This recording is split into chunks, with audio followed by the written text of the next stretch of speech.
Hello, and welcome back to Roll4It, where your favourite YouTube streamers get together several times a week to play some lovely tabletop RPGs. Of course, today we are not necessarily playing World of Darkness. We're actually doing a Q&A since we managed to finish last week due to Bub's very big decision. I like it. Yeah. And 10 failed dice rolls. Oh, Yeah. man. That was also heavily part of Rub it. it in. Damn. I'm just gonna, yeah. Damn. 10 dice, man. Hey, okay, our Jesus wasn't looking down at me at that time. All right. Well, you had just success on something prior, so like major success as well, I believe. Nice success. So that was interesting. Anyway, we will be doing a Q&A. We'll talk about some of the things that happened, and then feel free to ask some questions of your own in chat, and we'll ping them back and forth and have a little bit of a chat. It'll be a bit of a short episode because of that, but please bear in mind that we do, in fact, next week have something else special, and then the week after we do have Vampire. So, starting off very quickly, announcements. First one, of course, thank you very much to Draco Malfoy for supporting today's episode. So thank you very much to you for making it possible to pay all of our cats with cat food, because apparently that's who's in charge of the streams these days. So lots of cat food. Thank you very much, Draco Malfoy, for supporting today's episode. Then I guess let's go to the big announcement, which is we already announced that Mathis is going to be, starting on the 11th of August, DMing a Vampire the Masquerade 5th edition campaign. We can now announce the actual main cast. So the main cast, if I can just pull up the announcement there, is gonna be, yeah, it's us. It's us again. That's the announcement, really. Cat's out of the bag. wow. Surprise! Surprise! This whole group is amazing. We're keeping it, so. We're at it again. Oh yeah.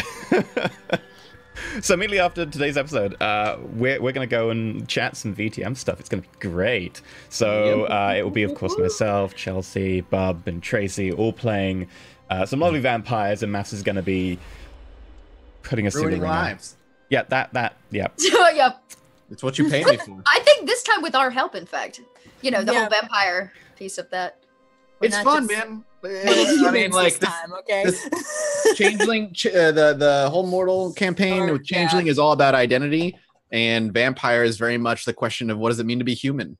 So I'll have fun toying with that.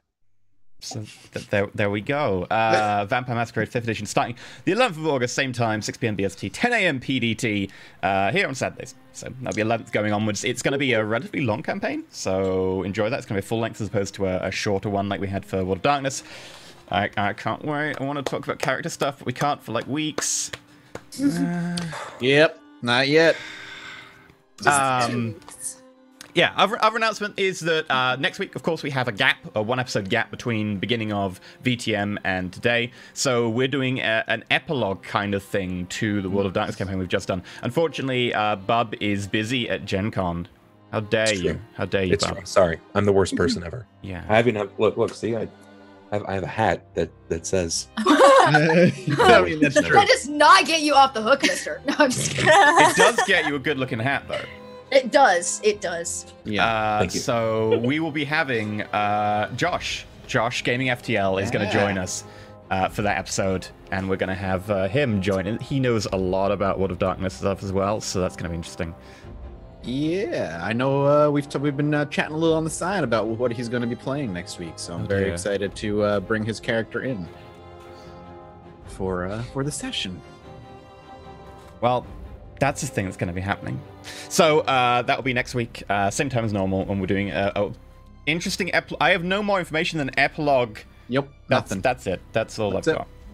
So This will be make sure you tune in next week, because the epilogue is it's one of those things where I was toying with what we were gonna do for like the one session, and we talked about one-offs, and then an idea just kind of hit me, and I was like, let's do that, and I'm just gonna run with it, and I want it to be kind of all I want you to know is an epilogue, and that's it, and we'll go from there. Everything else will be taken care of. It'll be a good time. So is it safe to is it safe to say that we can reveal that we're vampires? Or is that just assumed? That's out of the bag. You're all playing mortals in a Vampire the Masquerade 5th edition campaign.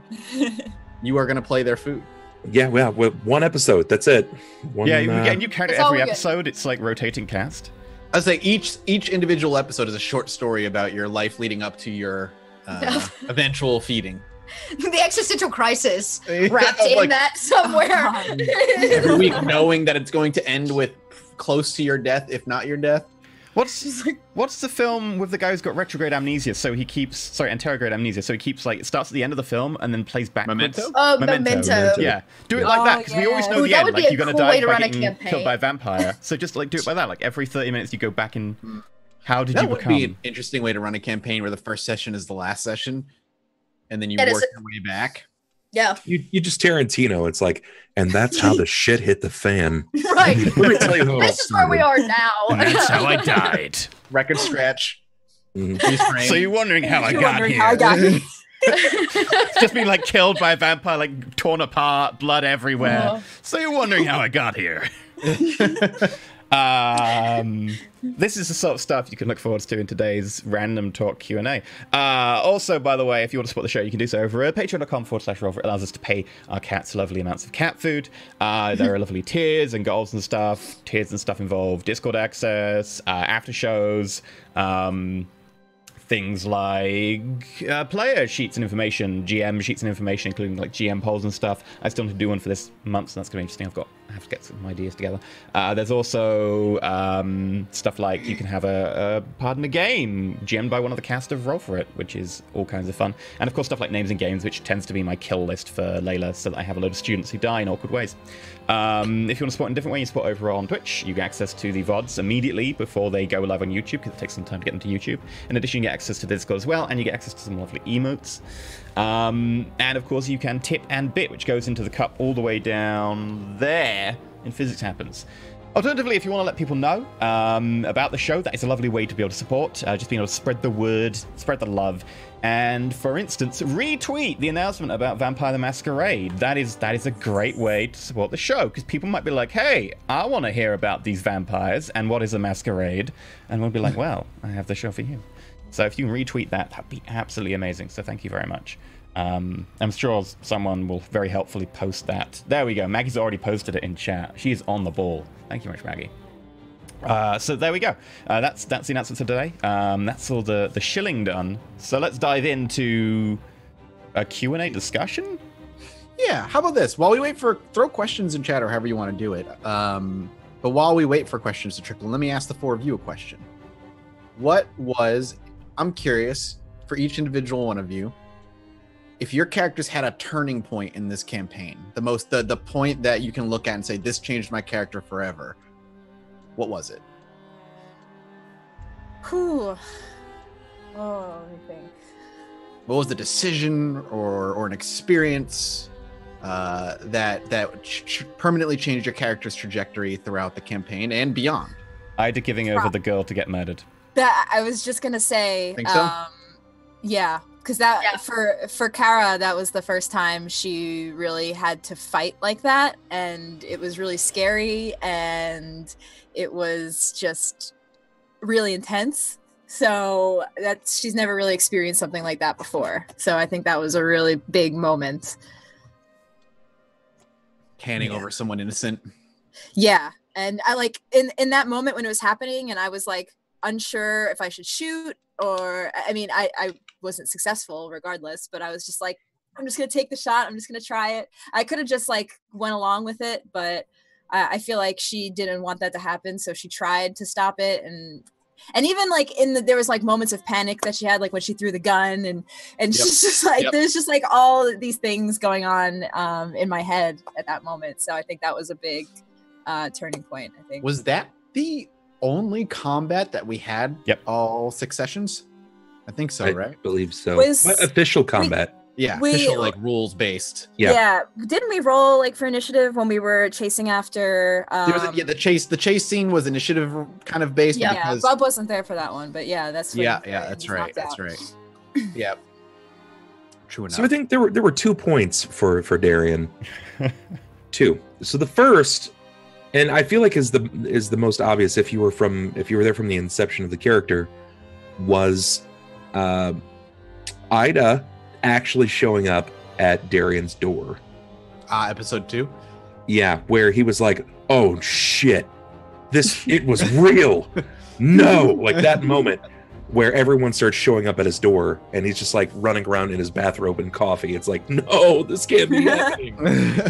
That was the wake up moment that, wow, I wish I was back in Chicago and Layla were actually around. The second moment, a lot of people seem to think, I believe, that it was the stumbling in to the Ida's house, but it was actually having the inception of the Woke AF book club with Ida in the back of the Uber. That was a very different kind of reality for Darian. He's used to writing about grim, dark things and the supernatural, so having something very mundane yet emotionally tied was probably a very involved and emotional roller coaster event for him. Yeah, Ida and Darian had a lot of like real moments. Like Darian got battered around like a cat with a ping pong ball. The whole time. I had fun with that. You said the same thing. There was that fight handing over the girl. Yeah. What about you, Chelsea? What about Ida? What was Ida's? If Ida even had one, if she had a turning point, if there was an arc. I was about to say. I mean, I don't know.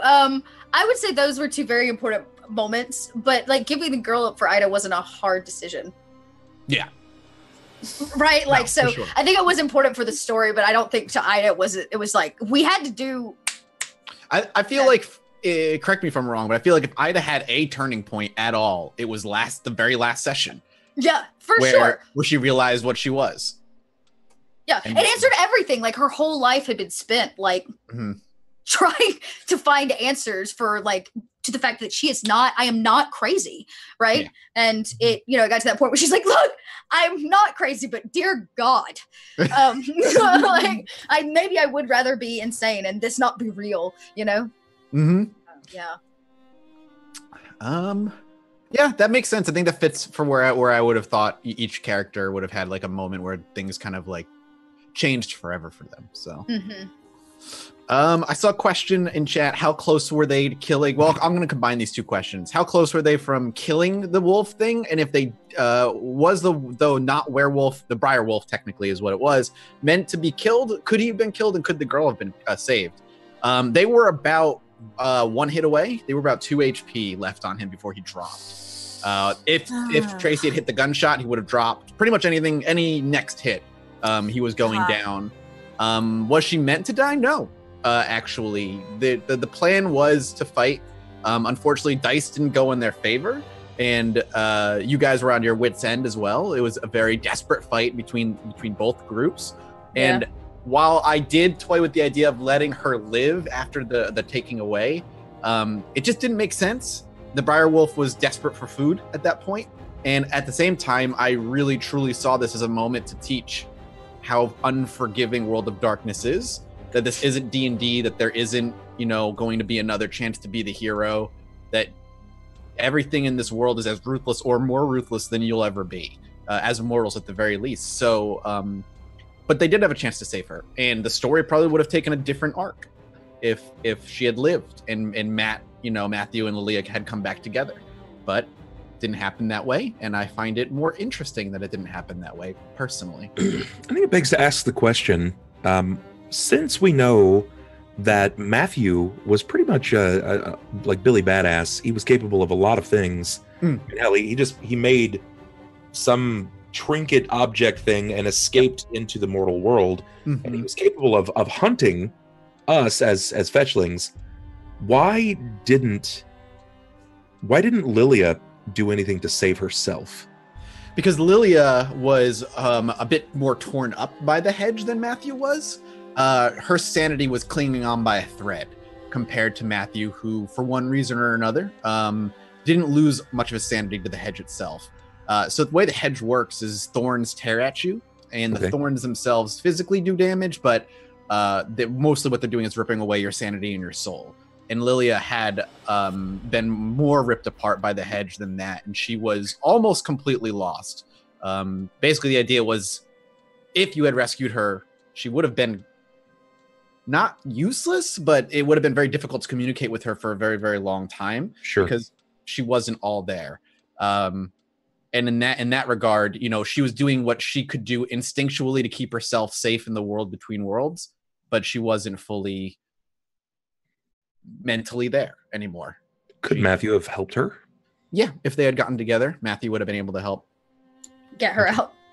maybe. You know But what, that never though? happened. I think there's also I know, but I think there's also something really poignant about a group of mortals having to choose between their own life and another's. Mhm. Like, it's the true like fight or flight instinct that kicks in. It's all we have when you're fighting like the paranormal. It's like you as a human are incapable Mhm. of actually standing up to it. So all you can do is what you can do, and it may not mean it's a good choice, you know. Yep. And I think mathematically speaking, like when we're looking at the turn of events, Darian isn't considered a strong man, and I know that Kara was pretty much down for the count in the back. That left Ida, who was doing positive damage. She may have given this thing a couple of cough drops accidentally by smashing it with a bag. There was no way, unless we really had some superior rolls, that we were putting this thing down. No, yeah, there was no way. We were all dead. Like, if all of you got down and left out, it's it. It was over. Yeah, you know? I estimated like it was maybe a 35-40% chance you could do it. The other one would be most of you die, so... Yeah. Yeah. I mean, the point was to bring you guys to the brink. If just a couple of rolls had gone in your favor, he would have gone down before I think the big thing was that when we did the fear checks at the beginning, Saren failed it. And then I was like, right, how is Saren going to take this? Roll some composure. Oh, okay, I'm going to run out in front and be like, guys, hide, I'll do this, I'll take this. I was like, great, that means I'm going down first, and I'm the only major DPS person here, so...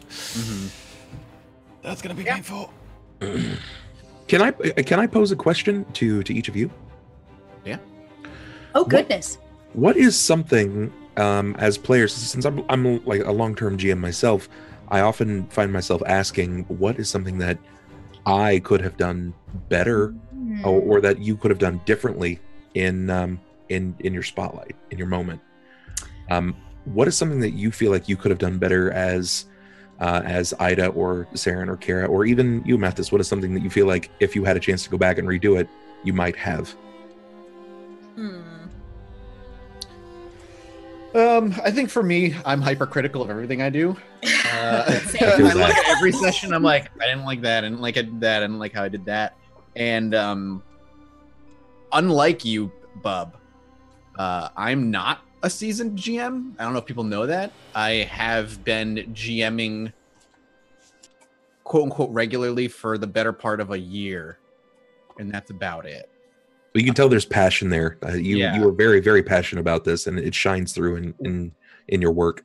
World of Darkness is just like one of the rules that just always set with me easily, and I kind of always understood the world. Unlike D&D, I think a lot of it's simple. But if I had to pick one moment, I think it would be the last session in bringing you through the fairy tale puzzles, and me not being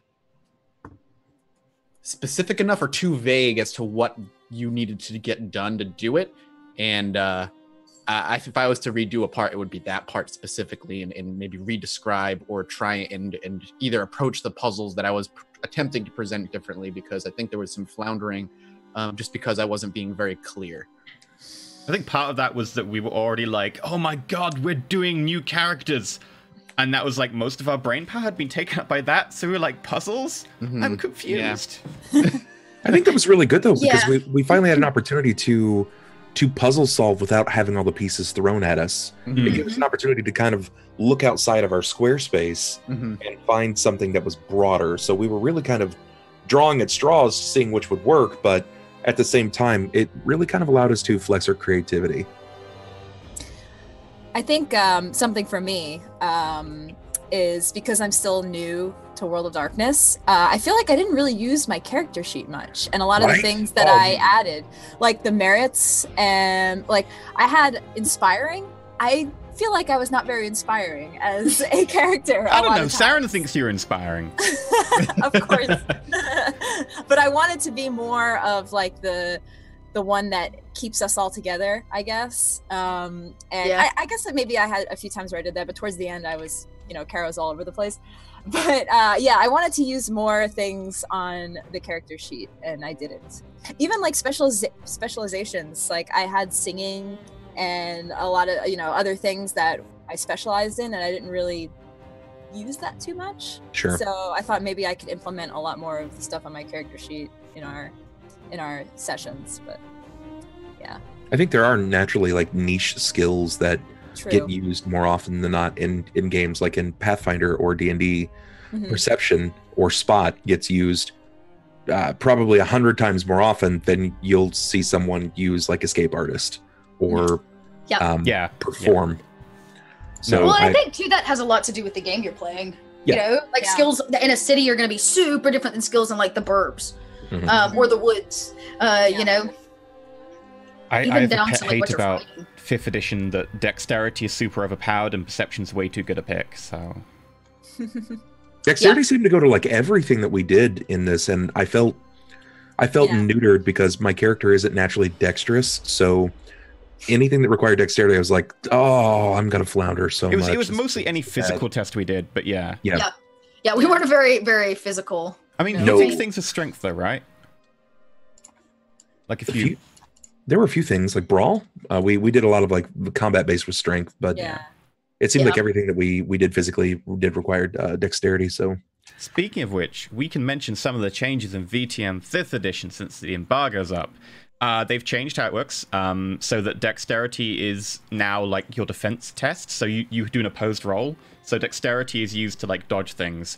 And then when you're hitting stuff, it's strength, etc. But when you're firing a gun, it's no longer dexterity as well. It's composure, so you have to be composed in the face of like someone attacking you. Yeah. Gotcha. So that dexterity isn't really overpowered anymore, as far as I can tell. It'd be interesting to see how it plays out, but... Dexterity to curve my bullets. Like... Composure, I think composure makes way more sense. Yeah, because you need a steady hand more than anything. Yeah. Are you wearing an Atari shirt? Wait a second. Yeah. Me too! Twinsy. Hell yeah.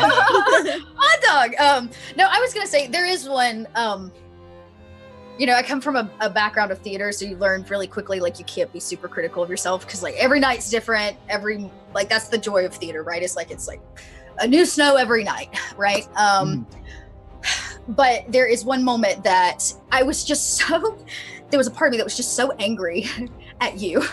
Good. When we got to that moment, and then there was a part of me that was like, oh my God, how do I play this character? I've not really thought about this, that when I got to that moment where Ida needed to re-explain the moment that her and her husband were separated, I would like to have, I wouldn't say redone, but added to it. I would like to have had a moment outside of that like frustration and shock, really, to craft it a little better, maybe. And one of the things I think I would like to have added is the idea that if young Ida or this like trapped Ida could have gotten out, she still would have dedicated her life to finding out the truth of it, whatever it was. And then also this part of like old Ida turned the way she is because she lost her faith. Even though it was her virtue, it's this idea of like they ripped her entire perspective of the world out of place. Like God doesn't exist when you have faith that can do these kinds of things. And it just like it mutates a person. And I wish I could have made those two things clearer and their trajectory, and how even though they're two separate people, their future would have been the same. That they still would have fought for that thing. Fair enough. I put you pretty much on the spot for that. Yeah, I was like, huh? Okay. But that was also kind of the point. Yeah, I know. And it was also like, don't get emotional, Chelsea. Dear God, don't get emotional. Like don't cry. But it was a really cool moment. And, as a player, it's that kind of thing you yearn for, and then you get it and you're like, so. Yeah, I think that similarly, I would have changed past Saren, because I kind of played her as like 12 to 14, like she had still a bit of naivety about her, whereas in fact she was like 17, so she should have probably lost that naivety by then, but just been like drinking the Kool-Aid. Be like, yeah, this is all fine, I know exactly what's going on, as opposed to 12 to 14, which I was playing, which was like more like, I don't know what's going on, but it's all fine. So I'd have probably altered that. Also, like the very beginning, just making my character, I was like, oh, you know, this isn't going to probably be super feelsy. It's fine. I'll make a character that's a little bit more out there.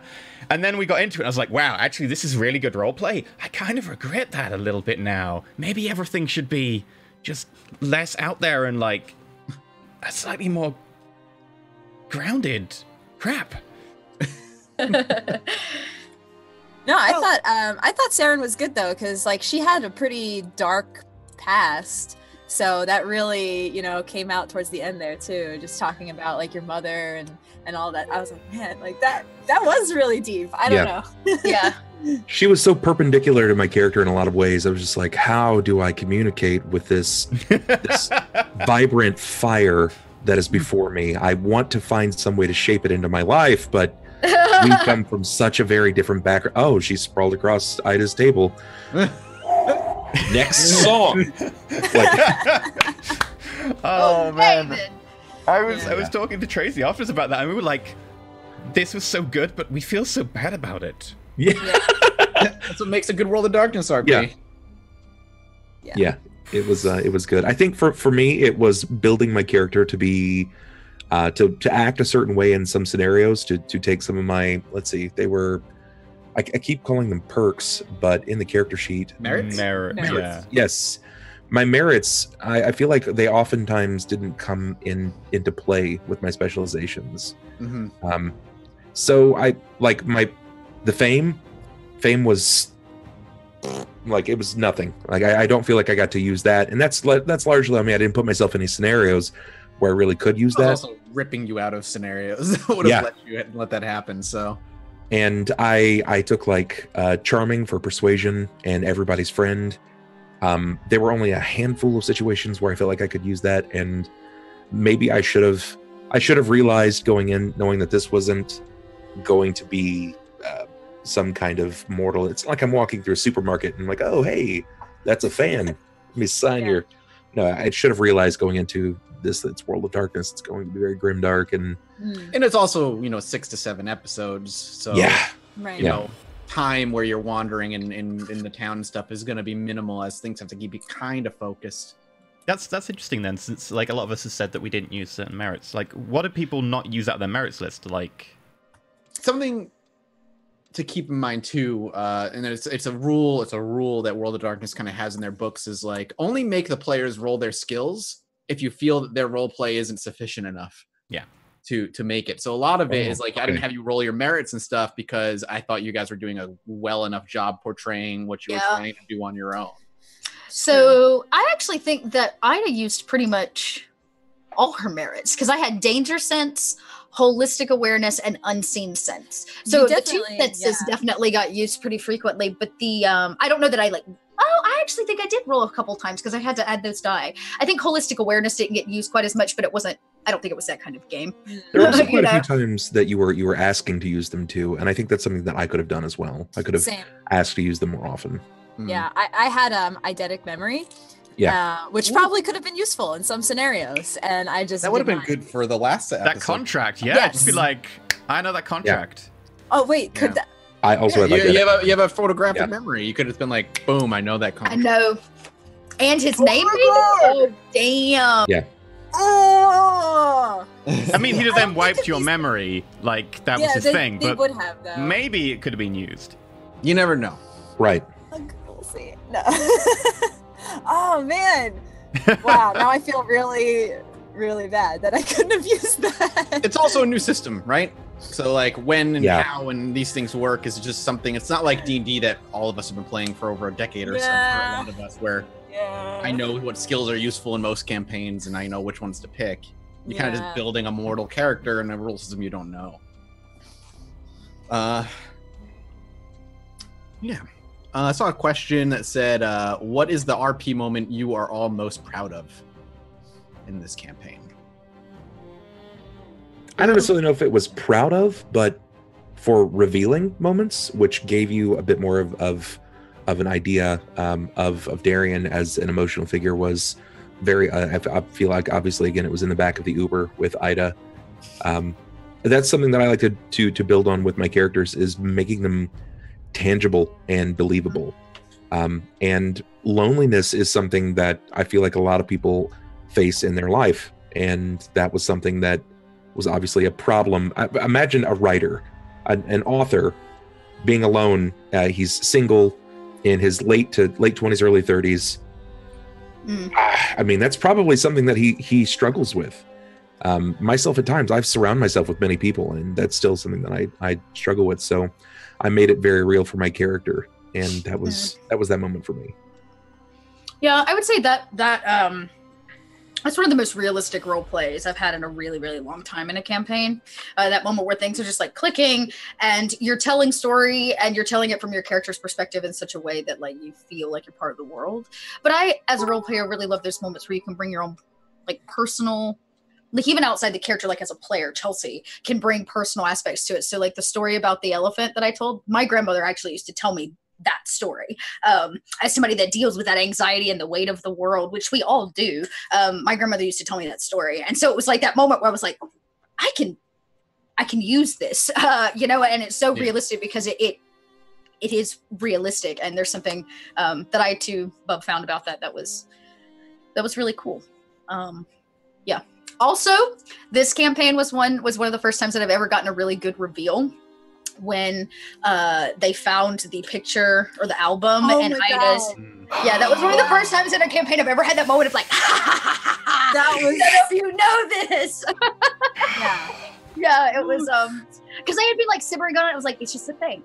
And you know what? It's this thing I have for this character. And if it comes up, I will drop that bomb. I'm so glad it did. Like, just us discovering that was... And then when we phoned up, we were like, can we speak to Ida? Oh, it's Ida here. I totally would like to talk to you. Yeah. drunk called. That was cool. The drunk call moments. My favorite moment was when we all went out to drink together. All really four good of us. What a ragtag trio. Yeah, that was fun. For Saren, I like the moment with Darian in the basement in, what was it, like episode 5 or 6 or something? That was real. That was so real. And I feel like that was so miscommunicated too, man. Because people were messaging me after that. They're like, I can't believe you were such an asshole. Like, whoa, that's just a character. They're like, you're such a dick. I was like, what? No, hold on. No. The great thing is, like, Darren was completely right in how he acted there from his point of view, totally, etc. But Saren let slip the fact that her mum beat her, but Darren already had his train of, like, his action sequence. He was going to be like, blah, blah, blah, and then I'm going to walk away. So it didn't faze him, but Saren also saw that as, another guy walks away. So it made complete sense from both angles. I was like, this is great, because both characters have completely legit motivations for how they're doing this, but it has ramifications for both of them. Yeah. Go ahead. Oh, I was gonna say, it seemed like for a while, like as I was reading chat, a lot of people were like mad at Saren for a lot of her decisions. They're like, man, like Saren's totally off. And then at the end, when that happened with Darian and Saren, everyone was like, oh shit, well, now I see why. Yeah. I do enjoy playing a heel a bit too much. Every group needs one. Yeah, it was at that moment when you were saying when Kara came back downstairs, looking back on that whole role play where you're like, go on, just hit me, just like everyone else has. My mom did, my boyfriend did. Go on, you know you want to. And that's when Darian, like, it clicked. He's not that way. It's like I see something more in you. You're just not a whipping post. I'm not going to treat you like everyone else. I see a fire that I admire, and I'm not going to do that. So I'm going to do us one better, and I'm just going to walk away from you so it doesn't become something more than it actually is. Mm-hmm. And that's when everyone's like, you're such a bastard. I can't believe you. It's like, man, why am I a bad guy here? I don't want to feel like a bad guy. See, if chat is mad at both of us, we've probably done it right. Like, split them down the middle. 100%. But I feel like I also have to note that in that conversation with Ida in the back of that Uber, my favorite part wasn't that it was so tangible and so real. It was when you said that, like, it struck a nerve, and I feel like it was a pivotal point in the role play when you said that Saren, I don't remember the exact wording here, so correct me if I'm wrong, when you said that she's just consuming, like she's just doing anything to fill that hole. Yeah, Yeah, she'll do anything. I remember I went back and watched it because I also like sometimes I just like zone out, and so I always like to go back and watch the reaction of everybody else that wasn't in the scene. And watching your face was you were literally like, did she just say that about Sarah? And she's not there, like Ida. It was. I would agree that was. Well, and that too. Like Ida is not she may be crazy, but she's also wise. Like she has this level of wisdom of just like awareness of the world that even most people would think is just insane. And so to be able to look at, she knows the problem with her. Shit, Ida may have had an addiction herself in the past to something, or having lived on the streets and those kind of things. So this idea of like, I know what that is. That is the pain being filled. Yeah, I agree. That was a cool moment. It's a grandma wisdom. Yeah, just passing out the grandma wisdom. Oh, I'm just gonna grab my tea. Did you have any point when, in our stories, when we were actually abducted?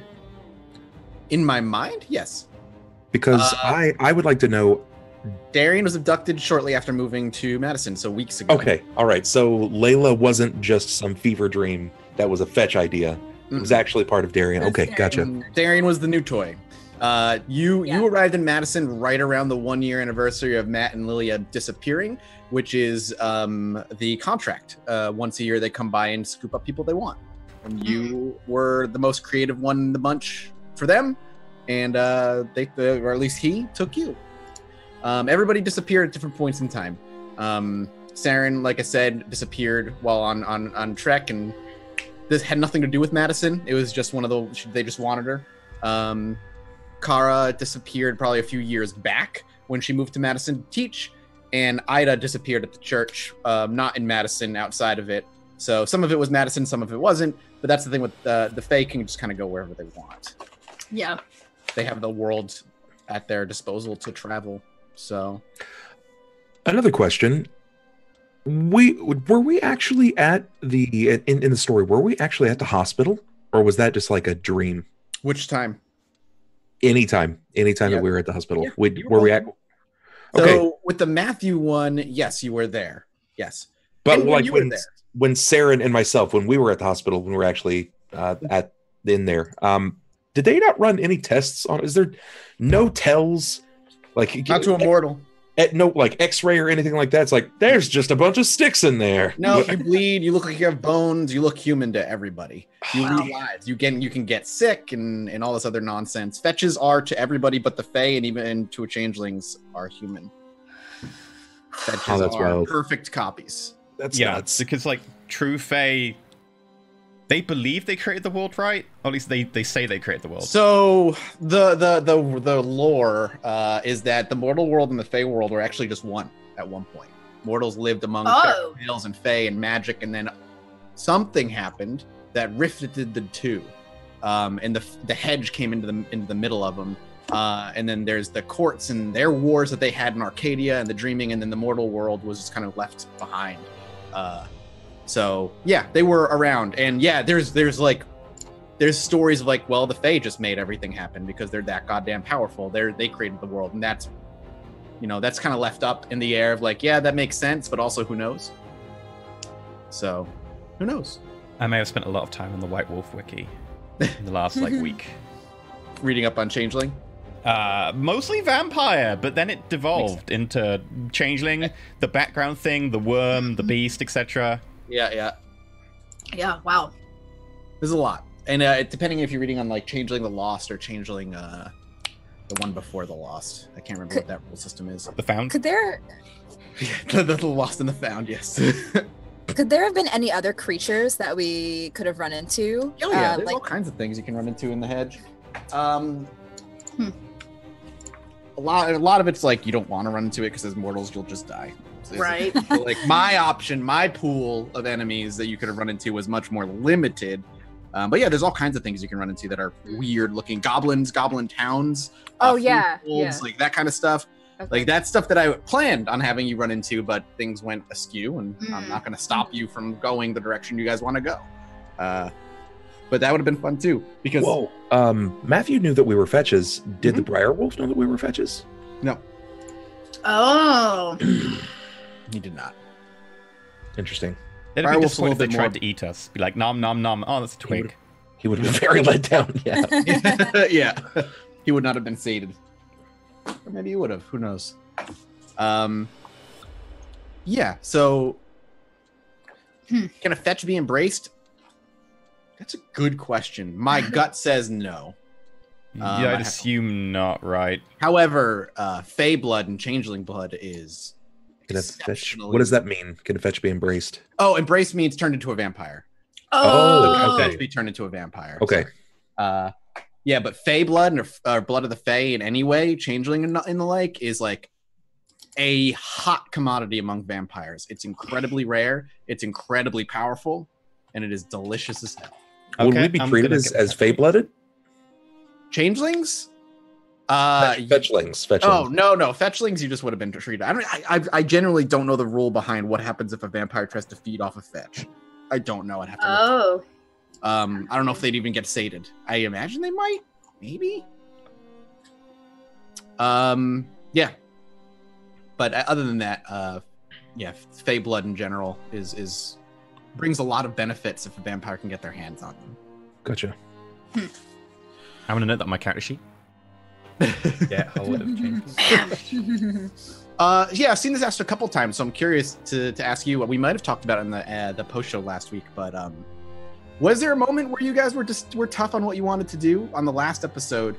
Was there ever a moment where you were like, you were torn on whether you wanted to let the changelings free or the fetches free? Was there ever a tug there? I've seen people ask, so. I mean, I think that's why that we stood around for so long, like just contemplating, because there really wasn't a good option. You can definitely go back and watch the episode from start to finish, and you can see, like, I'm leaning on this hand, and then I'm shifting over here on this hand. I'm like, what the hell do I do? What choice do I make? And it was definitely that was very preening to make that decision. But I went with whatever would net us the best outcome. Yeah. And I feel like that's kind of how Darian is. It's like live to fight another day. Yeah. That's why he went with Ida's suggestion of letting Lilia go, because we can come back and potentially save her. I didn't know that the Direwolf was just going to knock her down as soon as he walked out the hedge. Yeah, of course you didn't know that.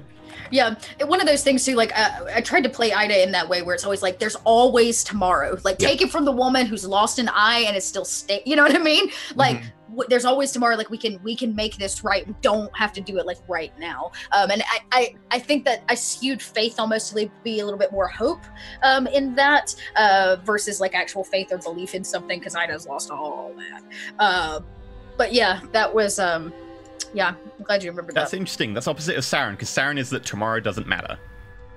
Yeah. Ida's always like, we have another. There's always another chance. That's why she's like, I ain't dying. Just you wait. I actually am Googling real quick if they can be turned into a vampire, and there's no answer. What's interesting? They need to die in the embrace, right? Chet just raised the point. They need to die in the embrace. They die in the embrace. If the fetch dies, it just turns to. But it technically what happens is when a fetch dies, it slowly over time goes back to the refuse. That way, if they die of natural causes, when people walk in on like maybe their dead family member, they don't see a bundle of twigs, they see a body. Right. Okay. Yeah, that would be awkward. So it would slowly turn. So I'm curious if they would just slowly deteriorate. Well, you need a soul, right? And the fetches only have like a sliver of the soul of the original, so they wouldn't. Like, I assume if you put the beast into something that only had a sliver of the soul, it would either fail or just be the beast. Yeah, there might be no control over it. I mean, I technically I'm totally 1000% okay if there's just no answer. They don't have an answer. Actually, a third option that I didn't really talk about and bring up because I didn't really think about it because it's never really come up is that changelings can befriend their fetches and over the course of a long time re-merge with their fetches to make their soul whole again. That is something that can happen. It's incredibly rare, however. But that is also an option. But the Fae, of course, wouldn't have never have told you that. So I'm like, at what point would you have found that out, really? You wouldn't have. But yeah, that is something that can happen. They can re-merge. Fetches can actually breed, too. They can have children, also incredibly rare that they actually have children. Yep. The children of a mortal and a fetch is more dangerous than a fetch itself. They have weird abilities. They're not, they're a child of a partial soul and a whole soul. They've got the angel complex, the brooding. Yeah, they're messed up. It's very, very messed up. I also saw a question is, how does Layla exist in the World of Darkness world? And as storyteller, I don't want to spoil how she exists, but it's not the same Layla. Like in my mind, Layla may have performed an act of heroism and saved Darian, but Darian took that and went and author on it and blew it all up and made it a fantastical story that is the books he wrote and all that stuff. Where in reality, it's possible that Layla is a hunter. It's possible that Layla is part of the Second Inquisition. It's possible Layla is just a solo kind of thing, or was it like a fluke accident that Layla saved you? Wait. Layla could be part of the Second Inquisition? Yes, Which means that in a Vampire the Masquerade part game, of the Second Inquisition. Absolutely. What you're saying is, in a Vampire the Masquerade game, she could also be part of our backstories, and we could kill her in game. I mean, it's possible. I'll throw it out there. Oh God! Probably you can have all your characters have connections to Layla. She is, in my mind, in my world, she's much more gritty and real, if that makes sense, than like what the Buffy, type of stories tends to. I mean, that's basically World of Darkness, right? Everything is gritty and real. Yeah, that's the thing. You take the fantasy stories of what you know about this kind of fantasy and just make it gritty and mean. That's World of Darkness. She would be such a hard ass though in World of Darkness. She would be. Yeah, she would have had to done some fierce nasty things in her life. Yeah. Oh man, gruesome. I love it. What would have happened if somebody in the party had died, or if the whole party had died? A funeral. That I did something horribly wrong in a 6-episode session. I was gonna say, could that party died? I guess we could have all died.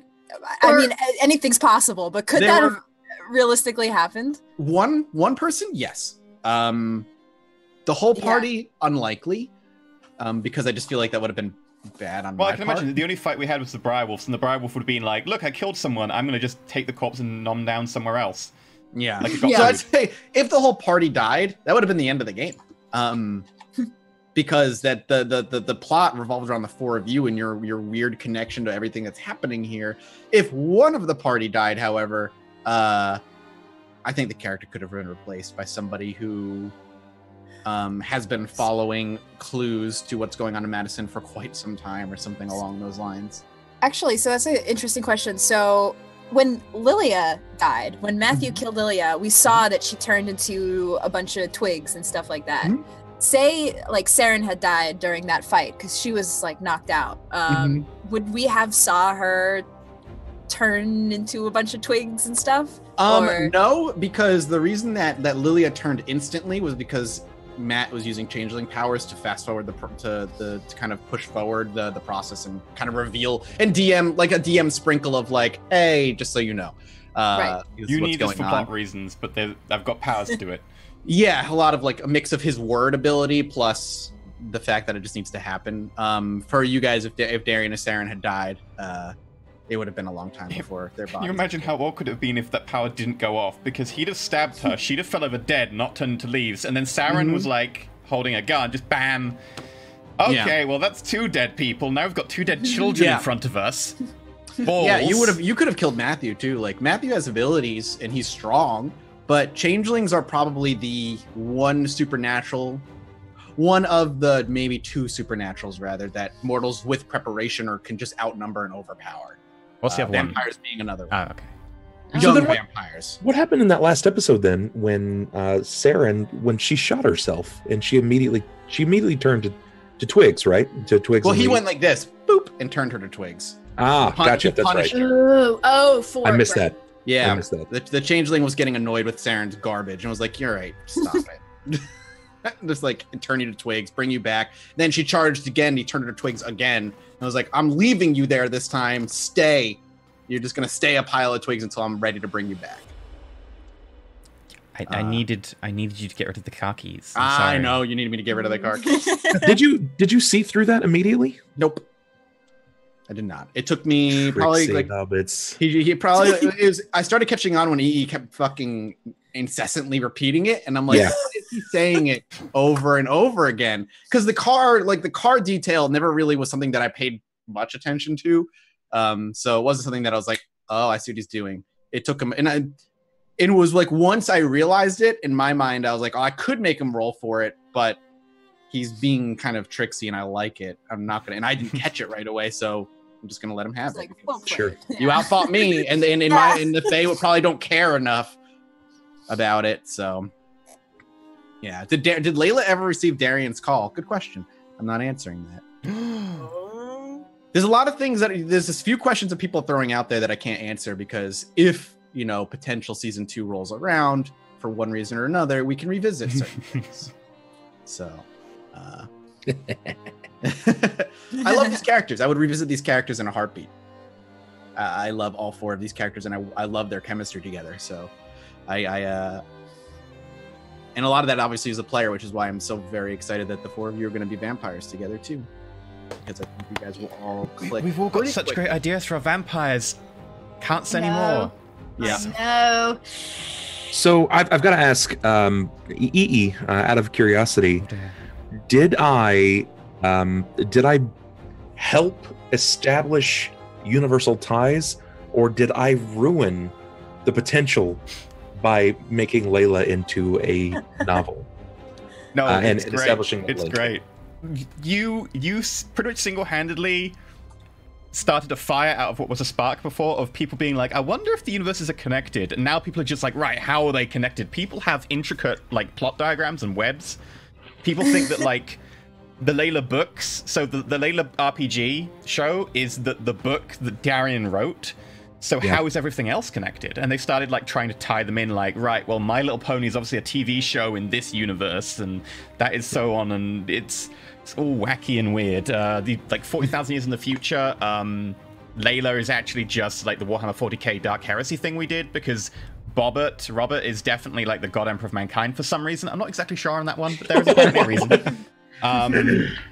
It's been insane. I've been looking at the spiderweb diagram being like, I don't understand half of this. You could use more twine, maybe. Just a bit more twine between all the things, and that would help. I was afraid that wouldn't be well received, or that I was going to get a private message of, you should change that because people are upset. People could be upset. I always figured too, even if they're all connected, you could always be like, well, different universe. Yeah. And people be like, whatever, it's fine. A question I see, and I just want to quickly answer for people who are curious. The 4 figures at the end of the last episode that were seen on a hill was not the 4 of you. It was not the changeling versions of you or the fetches versions of you. And that's all I'll say. I thought that was the case as well. Yeah, they're not remotely. There was too much of an impact, impactual difference in where we were located. Yes, exactly. Because so I didn't make that clear. By the car, and then it was as it's pulling away, then you said there are 4 shadowy figures. Yes, correct. Oh, Cool. I actually did think that was us or some sort of. Chat says it's Layla and her squad. Layla and her squad. Madison would only need Layla. They would not need her squad if they just take her to clean up. Because unless they're dealing with a Fae, then Layla, and no matter how much of her squad is there, it won't matter. Because a Fae will just run. Does her squad include a powerful mage who we can give the true name of the Fae to? See, Fae have 2 real rivals. They have 3 real rivals, I'd say.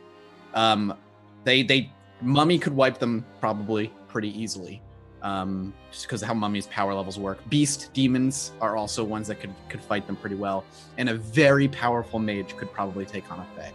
A very powerful mage. But any young mage would just be.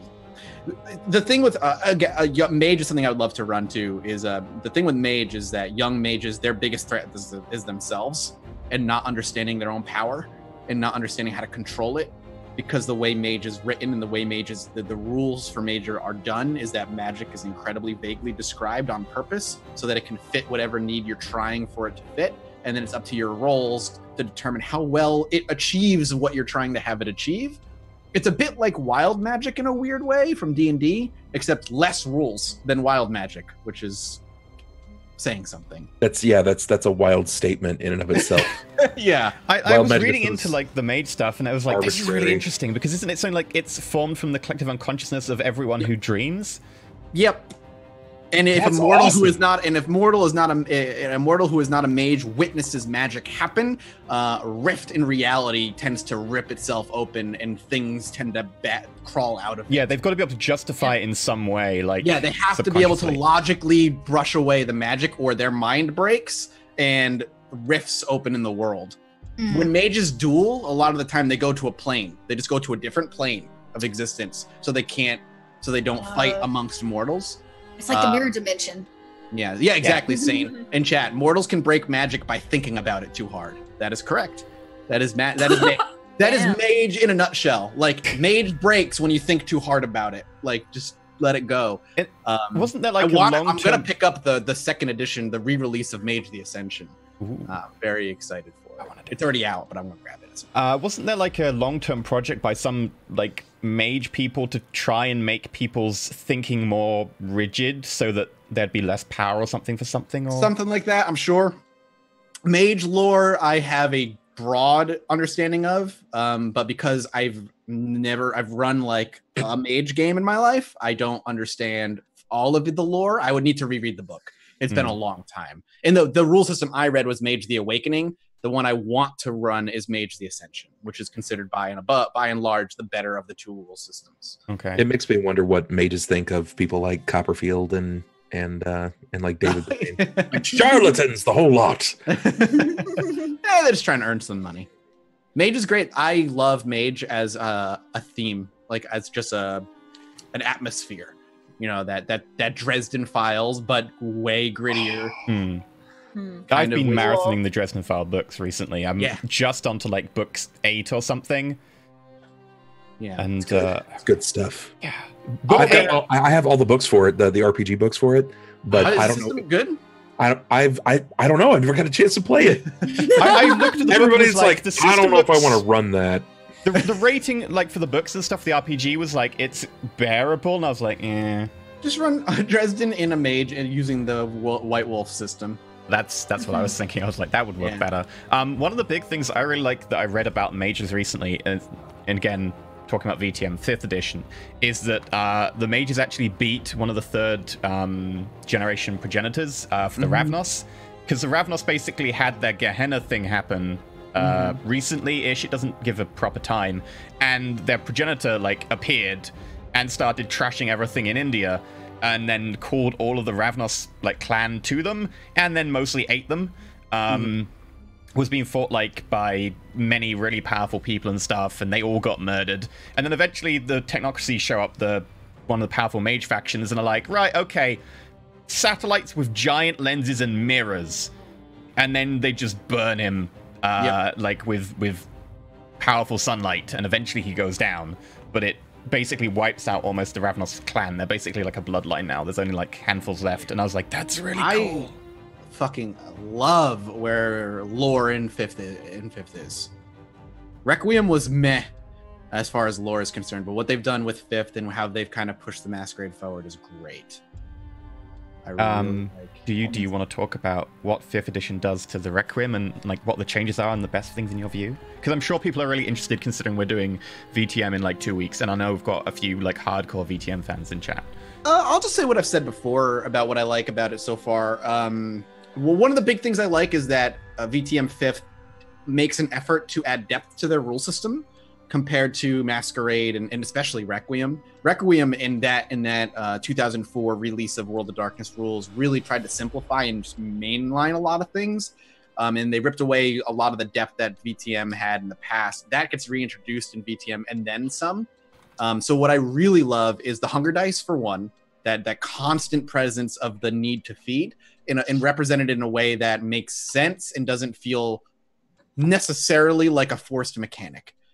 It's part of your character. I really like the hunger dice. And if you don't know what hunger dice is, hunger dice in VTM 5th is the idea that as long as your character has has a dot in hunger, any dice pool you have will replace one of those D10s with a red hunger dice. And then the higher your hunger, the more dice end up getting replaced in your pool. And then if you succeed or critical succeed with the hunger dice, you achieve your task. But the example they give in the book is like if you're trying to be stealthy and you critical succeed on hunger dice, you be stealthy by sneaking up behind him and ripping out his jugular and draining him dead, and now nobody can see you because the man is dead. It's like you succeed in being stealthy by removing the obstacle kind of thing, and you're doing it in a messy way. Really, really like that. New skills are really enjoyable, but one of the big problems Vampire Masquerade had was modernization of technology, because VTM came out in the 90s and cell phones were still not a thing and the internet was still not really a thing. It was still new.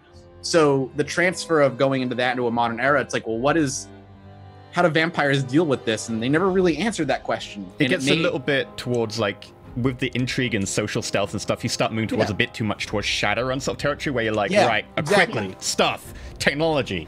So they've kind of answered it twofold in VTM 5th, which is nice. One is they've like, well, straight up, older vampires refusing to acknowledge new technology has had a rise in younger vampires taking power, because older vampires are refusing to change with the times, and now younger vampires have a way of gathering information and talking to other vampires or kindred across the world, this, that, and the other, making them more powerful than their like antediluvians or Methuselahs are ready to handle. And those are just terms for specific generations of vampire. Methuselahs are like 4th gen, I think, of vamps. The other way is technology doesn't work very well for vampires because you're dead. So if you want to use a touch screen, you need to cast Blush of Life, which lets blood course through your body and give you the appearance of being alive, which is something that has been in vampire rule system to a degree in different ways before. That way you can, mess with like touch screens and that kind of thing. But at the same time, when you use Blush of Life, you're using blood, making you more hungry, making you have to roll more hunger dice later on, this, that, and the other.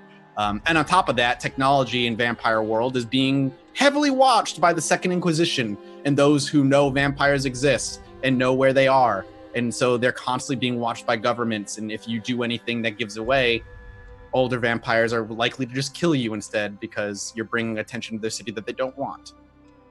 So those are kind of my favorite changes of just how they've dealt with modernization and how they've kind of added some depth to the rule system as well. Messy successes as well is something really cool, where if I require 5 successes but you rolled 3, I'll let you succeed, but at a cost. That kind of thing, which I like. You can tell vampires because they all use Blackberries. They can use a little key. I choose Razor, please. Exactly. I might just have my character have like a Nokia 3410, like that vintage old Nokia. Like my dad still uses a Nokia 3410, like my old one. I'm like, it still works. It's pretty decent. The battery needed to be replaced, but other than that, like it's solid. You can beat someone to death with a Nokia. And somebody said like, you don't need to be alive to use a touch screen. You need like, it's like heat and moisture. And a dead body doesn't have heat or moisture. And I think you can only use Blush of Life at like Humanity 6 or higher or something. So like you just can't at like lower humanity levels. If you're dropping below 6 humanity, it's gonna happen. Or a stylus, but if someone's using a stylus on a touchscreen phone, like or those gloves, those special gloves for touchscreen. You can get the gloves now. Yep. But just if you just see somebody on it always wearing those gloves, it's like 100 degrees outside. It's a thing. It's a fashion statement. Exactly. Someone said, do older vampires use newer tech and stuff? The simple answer to that is older vampires are very rarely awake because of hunger and how much it drives them. Methuselahs specifically tend to wake up for 1 or 2 nights every 50 to 100 years. Antediluvians even longer. Because the longer you're awake and the longer you're around, the more blood and the stronger blood it requires to keep your hunger sated, because your blood potency continues to rise. And the only way to lower blood potency, for the most part, is going into torpor, and you drop 1 blood potency every 50 years in torpor. So they're usually asleep for 50 to 100 years and only come back on nights that they either are resurrected without their choice, because they are needed, or because they've scheduled, like, this is when I'm going to come back. Be prepared for my return. Be prepared. Everybody who knows where my hidden tomb is, the people who take care of it and watch over it, be ready to guard, be ready to inform me on the goings on of the past 100 years and how things are. It's all very political. That's the thing with Vampire. It's all politics. It's just gruesome politics. It's backstabbing and murder and all this other nonsense. So like literal Love backstabbing. vampire. God, I love vampire so much. We'll have to see how this. Woo, I'm so excited for this campaign. I don't play evil characters very often. I play crazy characters all the time, but like truly evil. Yeah, truly. I'm such a softie. Here's a question for the four of you from chat. If your just around the corner characters were turned into vampires, what clan would they become? Toreador. Toreador. Malkavian. 3 Malkavian. Toreador. Malkavian. Are you joking? I know Cray. Ida was the only one I was like absolutely Malkavian in my She's mind. gotta No, be, maybe Bruja for Saren. Bruja I can definitely see. Oh, that would be yeah. I can You're all like definitely see Bruja. hip, Me, but me you're and also Darren like definitely be yeah, Toreador. yeah. I don't know if Darian would fit in any other clan, to be honest. I feel like Other than Toreador? Yeah. I would see Ida fitting 2 actually. Either Malkavian or Tremere. Oh yeah, Okay, yeah, Tremere, yeah. Yeah, I think Toreador for I can Darian. maybe see Ida as maybe a little bit of a Ravnos. Yeah, maybe.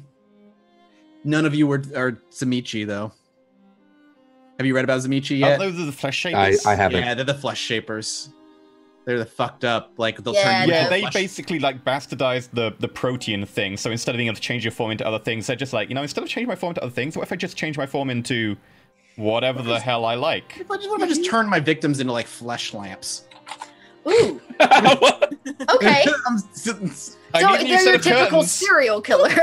Oh yeah, 100%. They weren't always like that. Surprisingly, they just got warped over time. Darian could fit Tremere. Yeah, Darian might be able to fit Tremere. Kara definitely Toreador. Mhm. What else would Kara fit into other than Toreador? Genuinely, What were the princely? The Ventru? like, the Ventru. Blue Bloods. Yeah. yeah. She I doesn't could seem like a see- dominating kind. I mean, I guess Saren would know, but Haha. Ayo. Only them and the table know. Oh. and the 25 cats. Oh yeah. Oh, the things those cats have seen. Maybe Darian was embraced by a Toreador, but ended up being a caitiff, Okay. which are clanless Hmm. for the most Yeah. part. That's possible. I can see like Kara maybe being thin blood, but it would be like so sad. Aw. Like, aw. Kara the Duskwalker. You're not a vampire Actually- or a human. Actually, yeah, I could see that too. A thin blood. Aw.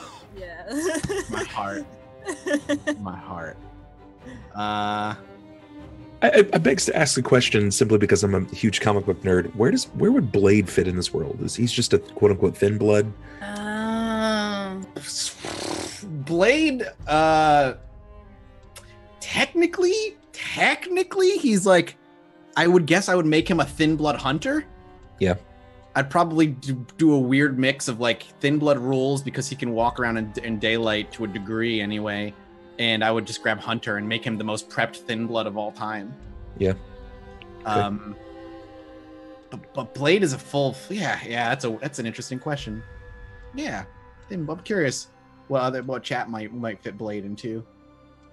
The meatloaf, man.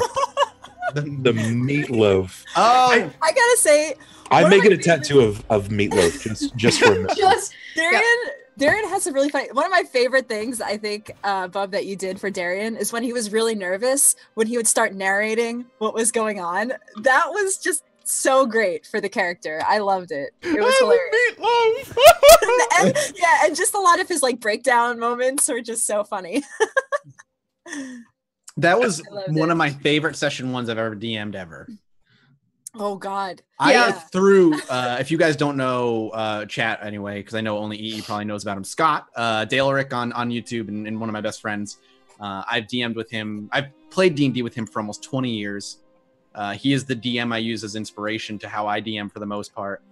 But that opening where the four of you are tied together to work yourself through what is essentially a dream, I pitched to him that specific opening at least 10 years ago. I've had that opening in my mind Wow. for like Wow. 10 years Wow. because I thought that one of the things me and Scott have talked about many times, and I think DMs always have this, all DMs have had this conversation, is how do you do a session one that isn't a bar fight, a jailing thing, or mercenaries for hire?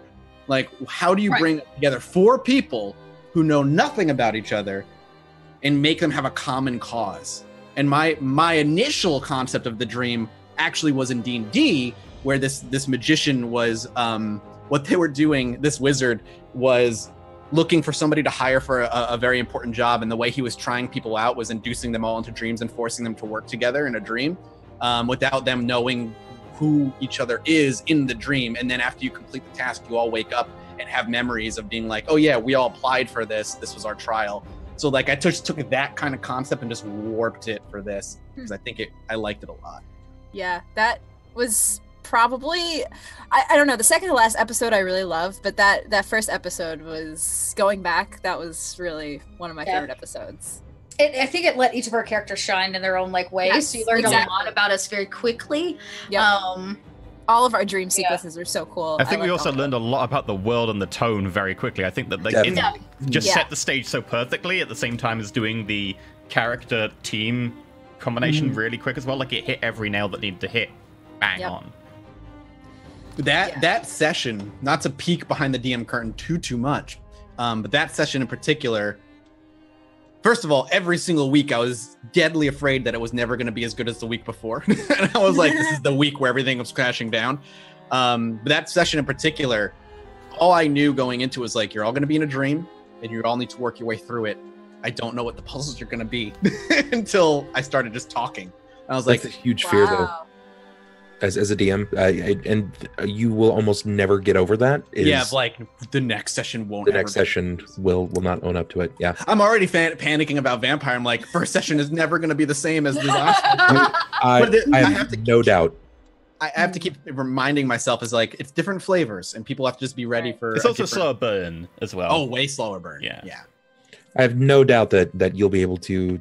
I mean, honestly, I think you've got this down as well. Since you said that you've been DMing for a year, a lot of people say, and it's pretty much a mandated rule in tabletop gaming, is make sure your players are having fun. Yes. But I think that you have almost ingrained it, and it took me a long time to realize this too, because I'm a people pleaser. Mm-hmm.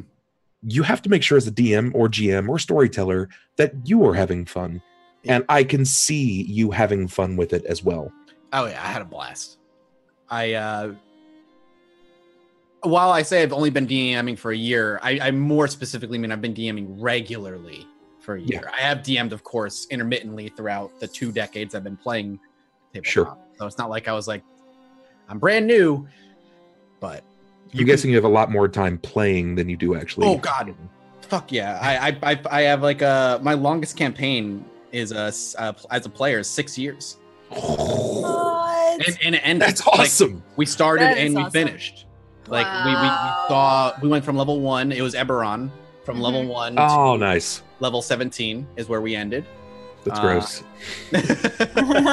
Yeah, it was great. It's like I learned a lot about, honestly, that campaign taught me a lot about just tabletop in general and being able to connect with the character, how a character can start as one thing and then as years go on, what they become and how attached you can get to them. I retired the dice that I used for that character and all that stuff, all that typical ritualistic stuff of like, this dice will never be touched again, this character sheet will be framed, I will never revisit this character concept ever again because I could never encapsulate him as much as I have here.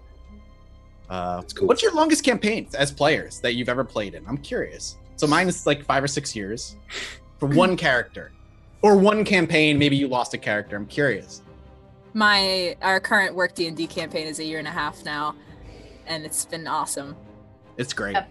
Oh, I love my character so much. I'm so attached to her. It's that's the best. Yes. Yeah. I have the tendency to be involved in like short, like 8 to 16, like campaigns, but the podcast campaign has been going on now for about 1.5 years, and that's my like IRL game because we do it locally here in Atlanta. So yeah, I think that, and I've been playing a Princess of Apocalypse campaign that's been going on. That's awesome. Give or take about 1 year, but we play like every other week, so it's not quite as jam-packed. But yeah, I've also super fallen in love with that character. I never thought I would love a drow and stabbing people quite as much as I love that character. When you find an evil character that can click with just you, sustains the soul, and I'm like, yes. So my character in my D&D campaign, she started out very innocent, and she's become super corrupted and all this stuff. And I almost feel like that's also kind of Kara, who I was like, maybe I have a thing with characters who just are always. If there was talking about Kara specifically, if there was one character I was probably the most surprised by, it was probably Kara, because how quickly she gave in to temptation. Like, yep. That was definitely a thing, and I don't know if that's just a trend among characters I make, but well, like I know that most of my characters tend to be redemption stories. Like I make the character very broken but with a facade, and then the idea is the redemption angle. You have the opposite, where you make your character good with the story being the slow corruption or fast corruption. Yeah. E, how long is your longest game that you've been able to play in? As a player? Yeah. Probably 6 months, maybe 8. But that's like every 2 to 3 weeks or whatever. I tend to GM far more than I tend to play. So I've GM'd ones for, not including Layla, probably 9 months or so of playing like almost every week. Layla is obviously like 45 episodes so now. Close to maybe 40 episodes, but I don't tend to play as much as I tend to GM. I feel that. I have been playing for 14 years. My longest ran game that I have GM'd is just over 3 years. Wow. And this is the longest I've ever played in a game. Really? Wow. You've never played more than like 6 sessions? More than 3 sessions. I can't. I just can't. I feel that. The more I DM, the more I like kind of feel the urge to DM more. Like it's like a weird addiction. Yeah. I find too as a DM, like I have done a couple like longer stories, and there are plans for me to take over a couple seasons of the podcast. So like know that's coming. But I really loved a closeout story. And they don't always end. Like 8 is my prime number. 4 to 8. I even run mini campaigns where it's just like 2 games. And I love that kind of stuff because one, it gives you a chance to like bring in new characters. You don't get quite as much like in-depth stuff, but as a DM, it's really fulfilling to be like, ooh, here's a package, there's nice like this is just this story. It's not this story because life is not told in these stories. Life is always told in like little snippets. And I find that it's interesting, and it allows me to play with a lot more people. Which I love. I like meeting people and playing with new people at a table. I find it very inspiring. See, normally I prefer much, much longer running ones, especially as a GM, because I will throw in something like episode 3, which will come back episode 30 or something like that. Yeah. Mm-hmm. And I don't tend to like the shorter ones because I tend to feel that you rush a lot of character progression, because one thing I personally love is character progression. If I don't see that in a story, the story doesn't really gel with me. But this has to be the exception, that this has been like a 6-episode arc that I was like, this is just perfect. It's so good. The character progressions all made sense. There was definite character progression involved.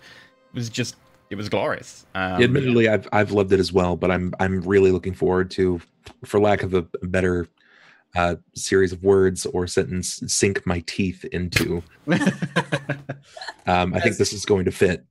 Yeah. As a player, I actually am the opposite. I'm with you, E, where as a player, I actually hate playing in short campaigns because I love to attach myself to whatever character I'm playing. And I always view short campaigns, whether they be like 1-offs or 2-offs as a player, as like, well, I could just play Diablo, wow, and get the same kind of like satisfaction. Yeah. Way. But as a DM, I don't mind running short campaigns because I strive to punch you in the gut as often as I can, because I know that I'm only going to have 6 sessions to do it, or like however many sessions I DM. So I don't mind DMing short stuff. But the stipulation I think I even said was like, if I'm going to do vampire, I need a long stretch of time to do it, because vampires operate over long stretches of time and they plot and manipulate. One of my favorite offline ones where I GM'd was I GM'd a Shadowrun one, which was like one of the longer ones I've done. And it was interesting because the way I like to run Shadowrun is very similar to how I run Dark Heresy. You try and find a line for where people are okay with their group. So you find them like they won't do wet work, but they might do vigilante work. So you put them on that edge where you're like, right, this guy's going to do something super bad. Will you kill him? Will you take a job to kill a bad person? You find the edge and you try and push them, and you see like how far they will go. Where do they have that internal rift? Where do they snap? And I kind of had the group that they did something bad. They blew up a ship they didn't need to. They did extra collateral damage on a job. And so one of the big corporations, what's the name? Seda Krupp got kind of pissed at them. So Seda Krupp said, look, okay, we've put bombs in all your heads. You work for us now. We'll still pay you, etc. We'll be really good. We'll be good employers. You know, we'll pay you good money, etc. But, you know, just don't cross us. And immediately one of the players after the session came to me and went, right, I'm going to get the bomb out of my head. And I was like, are you sure you want to? Yeah, I'm going to do that. So we had a one-off little session. And he went to a clinic, tried to get the bomb taken out of his head. He was being watched. He didn't know that. So the clinic got attacked. He managed to get the bomb out of his head. He got the bomb out of his friend's head or whatever. And then we went to the next session with the rest of the group. And I hadn't told them anything about this. And I sat down and went, right, I had a session planned. It's all out the window now. Ian, do you want to explain what happens? And my friend went, yeah, I show up at your door with a head jam and go, put this on. And that was like the start of the session. And what happened is they eventually went, right, we need someone to protect us because we've just screwed over Seda Krupp, a big mega corporation. I was like, okay, what do you do? We call up as technology? This is a corporation that's like one of the bigger ones, but is known for being horrendous blood magic users, and basically like there are elements within the corporation that want to like end the world because they're enthralled to like evil spirits from another dimension. And I was like, that's a lot to swallow immediately. Okay. So I went, like, afterwards they did that. They got in, like, with them. As Technology took some of their blood so that if they need to, they could do blood magic on them to, like, keep them in line. And I went on the Reddit afterwards and went, so my players just decided not to go with Seda Krupp and instead went with As Technology, and everyone went, rip. So that was a thing. But it's just so fun putting people on the edge of where their characters will go and then seeing what that breaking point is for their characters. I agree. So you guys all have GMing and player experience. I've only been a player in every campaign I've done. But what do you guys like better? Do you like to be players, or you guys seem to all have a lot of more GM experience? I think my answer is pretty clean. When it comes to D&D, I prefer to play. When it comes to World of Darkness, I prefer to run. I think a lot of that just comes with the way the two rule systems click with me differently. In D&D, you know, here's the thing. Maybe it makes me an evil person, but in D&D, no, I even like playing evil people in D&D. I don't know. There's something about playing D&D where being a player, I just think I don't know the world as well as a lot of my DMs, especially Scott, know like D&D rules and know the world. And if I ever wanted to run D&D, I could never run it the way I would like it run for me, if that makes any sense. So World of Darkness, I don't think anybody could run World of Darkness the way I would like to play it.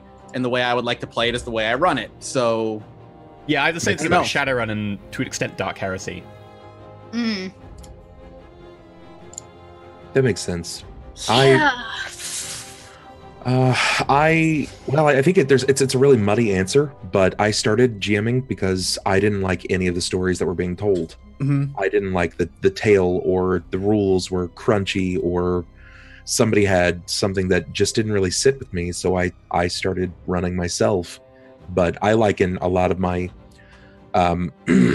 my tabletop experience as a GM to a combination of like Benny Hill theme meets Darkest Dungeon.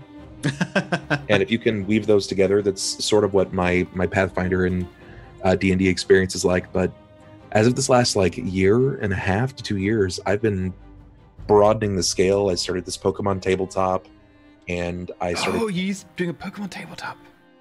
Yep, that's I've got a lot of work in that. That's strictly just an emotional tirade. That's all it is. It's not. I mean, you can go and collect badges and collect Pokemon and beat Team Rocket and all that stuff like that, but it's all about being a human and accepting the knowledge that you live in a world where there are hyper intelligent creatures that can murder you in an instant, yet you befriend them and they become an emotional ally. Are you using the tabletop, the Pokemon tabletop game for that? I was using the PTU, but it's gross. So it's a lot of retconning and home ruling what seems to work. But yeah, it's like a Pokemon and Blades in the Dark, and now I'm doing Shadowrun on Mondays.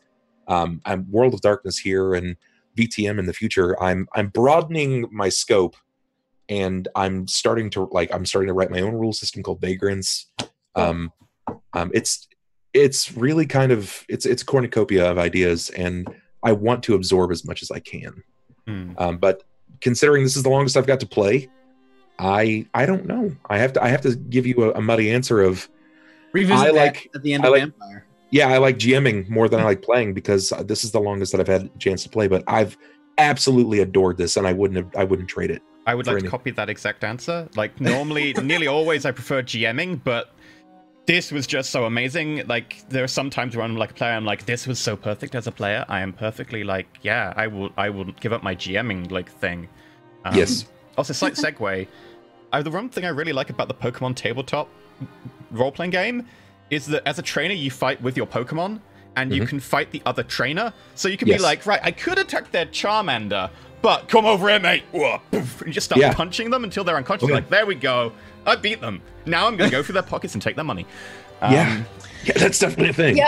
Yeah, I play a lot in a lot of different games, but I also GM, and I too am finding a love of GMing. But actually, maybe it's because I've played so much D&D in the last 8 years, like just inundated with it. And because when I moved to Atlanta, I didn't have anybody that would DM. I DM'd and taught everybody around me, so I did a lot of DMing. I'm hitting a point where I also like to DM things outside of. I'm like loving DMing when I'm telling stories outside of Dungeons and Dragons.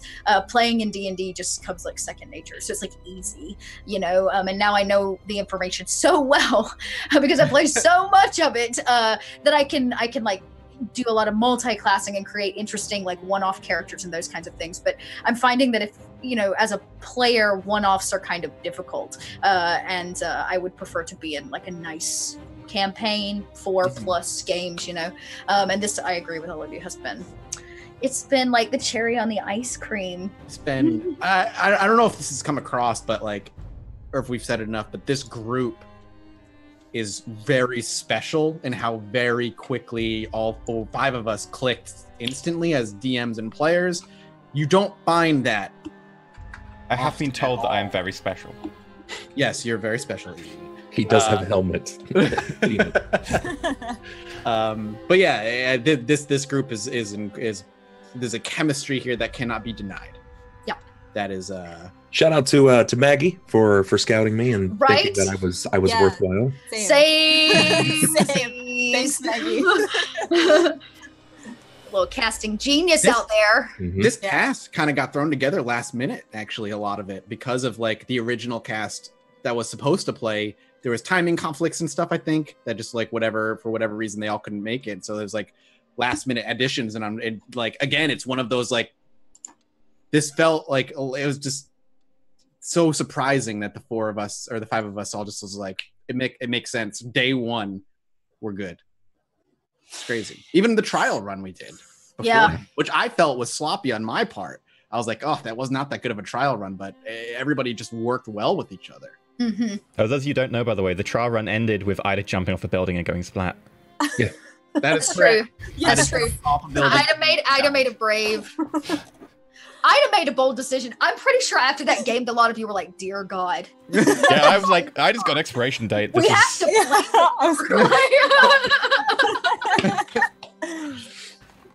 That said, also Ida and Saren got on really well in that session, like the practice one. And I was like, this is going to be a thing. We're going to have this like intergenerational like bromance going on. We're going to get on great. And I was like, oh, that did not happen. No, it did not. It was that was actually really interesting. Yeah, that game was that was actually a really interesting game. After that, I was like, wow, I really need to think about this character, because like I never played World of Darkness. That was literally my first time like actually doing it. And it was just a trial run. I know that, but I was like, my brain was just goo, liquid goo. By the time it was done, I was like, all right, I've never had a character commit suicide before. There's that. You know? Welcome to World of Darkness. Woo! So yeah. Yeah, I've never had that either. World of Darkness was the first. Yeah. Woo! I've had characters willingly walk to their deaths, but never like, always in a weird like, or not weird, but kind of a cliche going out, knowing he's going out kind of way. Right. But never have I, because but Ida did it with the assumption that it was going to fix the problem, and it didn't. It didn't. I feel like that's Ida's ongoing. Like, yeah. Yeah. Well, that's what's so fun. talking about just this particular, there was a moment where Ida and I think just Chelsea, you as a person, you were on the right track. You were it was like episode 4, I think, at the end, the way you were piecing it together and you were starting to piece the puzzle together. And I was like, she's figuring it out. She's figuring it out. And then at the very end, you took a hard left turn. I'm like, she's not. Ida was spitballing. Don't get me It sounds like Ida. Always on the right track, and then it just goes. Because you were talking about, I think was talking about like other selves and like maybe you know we're split and this other thing. Like she's getting it, and then you were like, but maybe it was like a different reality, or like we're not like the same reality, or we're a dream, or we're not real. And I'm like, wrong way. I think she was like, we can be somebody else's playthings. Yeah. Just like it was that. like, It was like, I was like, she's getting it. The whole like id, ego, and superego thing, when I was reading the White Wolf Wiki, it was like, fetchings are really like that. That's basically how they're designed. I was like, that makes even more sense now. Yeah. There was a question in chat I meant to like pluck out, but we fucking tangented. What? Not us. Yeah, no, right. Was there a moment where the 4 of you figured it out? Was there ever a moment where the 4 of you, or one, like at any point where you were like, okay, it's definitely this, I've got it? Other than the last section, no, but I know that I think somebody in chat or something had speculated what we were, and you were like, I'm not saying anything, obviously, but that was like, oh, maybe that is a possibility.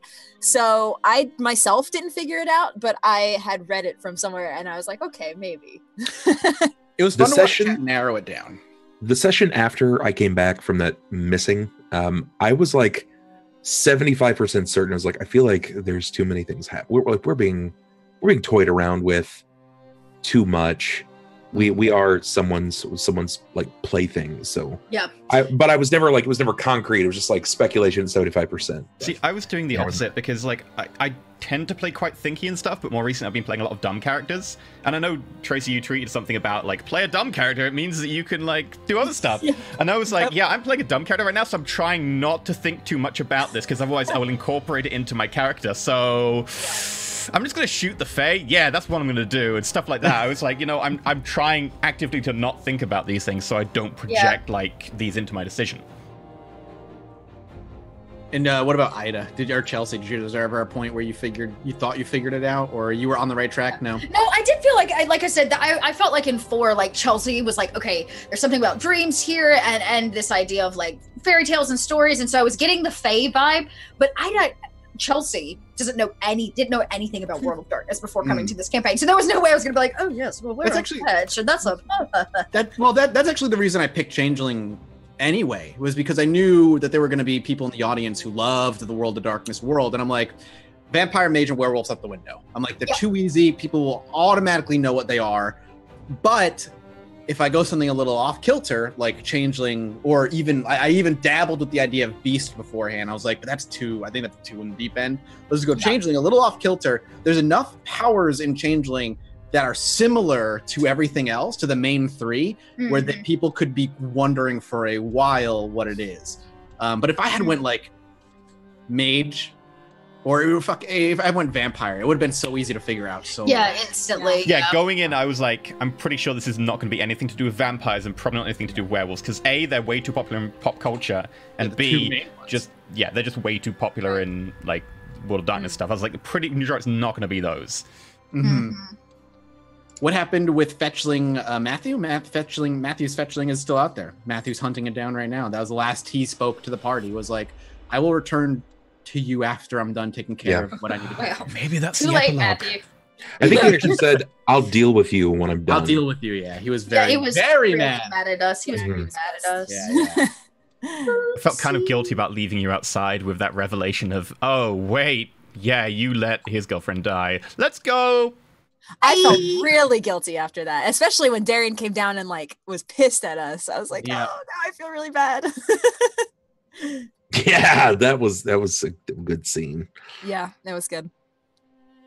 Back at the end of the first episode, when they freed Matthew from the plant, which Matthew did they free? The fetch or the real one? Neither.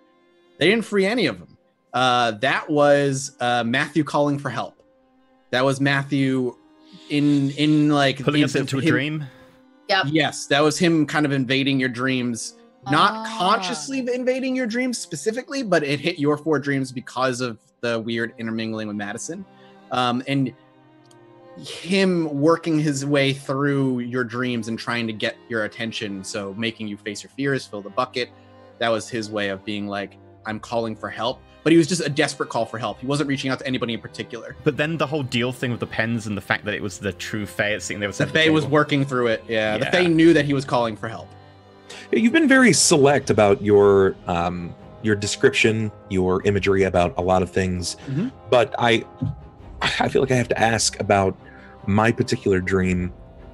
When the boy was killed, I can't remember his name for the life of me. Forgive me. I think it was like Jonathan or something. Yeah, maybe something like that. You said that he was struck by like an 18-wheeler. You didn't really give a lot of detail about that 18-wheeler, yet you've been very poignant about your descriptions of like literally everything else. Was that just kind of like gotta figure out a way to kill him real quick, or did you actually was there something that I missed there? Nope. It was just a way to take him out of the picture. It was because of the way I'd set up that world where it was devoid of life. There was no noise, no people, no lights. It very much seemed to just be the 4 of you and him. And you had tied him up and left him outside, and Saren had violent intentions. Didn't mean she wanted to necessarily kill him, but she was very much being violent. Those intentions broke through into the dream in a way that was instant and scary, where maybe Saren wasn't necessarily, like I said, playing with the idea of killing him, but Saren was very much being aggressive with him, and that manifested in an 18-wheeler whips around the corner and just splatters him on the paint. The end. Wow. All right. That was my thought process at the very least as DM. Yeah, there was nothing special about that 18-wheeler. It was just a manifestation of intent. So the emotions of the characters had the influence in the dream.